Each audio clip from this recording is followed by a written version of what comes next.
Well, spending millions of dollars fighting something called toxic masculinity in colleges somehow, remarkably, hasn't made this country much better.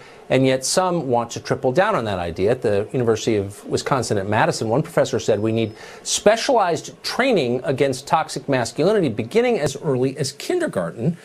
Only when 6-year-olds are taught about, quote, intersectionality and the complexity of masculinity identities will we be truly free. Do you believe that? Kathy Aru is the founding publisher of Catalina magazine. Of course, she's our liberal Sherpa, and she joins us tonight. Kathy, how do you think, if you were to take a 5-year-old and talk about the intersectionality of masculine identity, how do you think the 5-year-old would respond?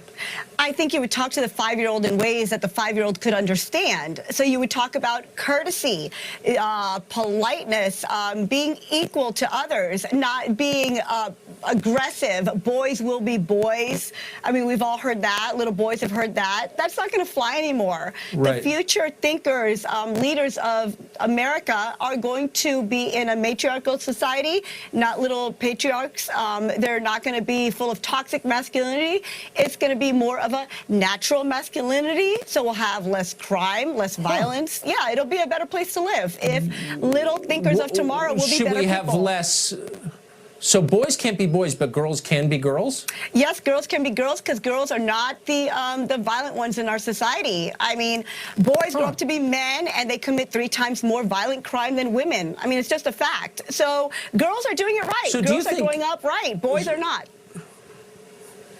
Do you think, and you've lived in this world for a while now, the people who come up with ideas like this are literally the unhappiest people in the world? Wouldn't you say that's true? The fewest healthy relationships, the most damaged relationships with their own fathers. Isn't this an outgrowth of their deep unhappiness as people?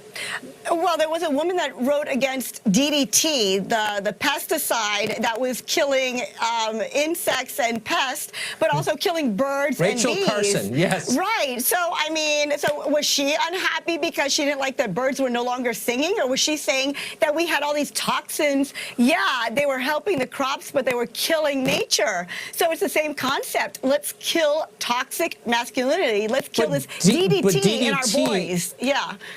DDT is a man-made chemical. Right. Testosterone is naturally occurring. Yes, but so testosterone why would should it be lead to bad? murder Because it's natural. It's testosterone isn't equal to toxic masculinity. That's what we're saying. Let's teach boys to not be DDT. Let's make them organic. Let's make them green. Let's make them more positive. Okay. Yeah. So. Okay, well, that's insane, but you put a happy face on it, and I appreciate that. Kathy, thank you. Okay, thanks. Jordan Peterson is a professor at the University of Toronto, the author of the best-selling book 12 Rules for Life, and he joins us tonight. Professor Peterson, really simply, what happens to boys when you tell them that masculinity is toxic? Well, I think you have to be a fool to tell them that to begin with. I mean, the first question is, why are we talking about toxic masculinity exactly? And crime rates in the United States and in North America more broadly have fallen by 50% in the last 25 years. That includes pretty much every category of violent crime. And so the term itself is terribly defined. I think it's appalling that faculties of education are pushing this sort of nonsense.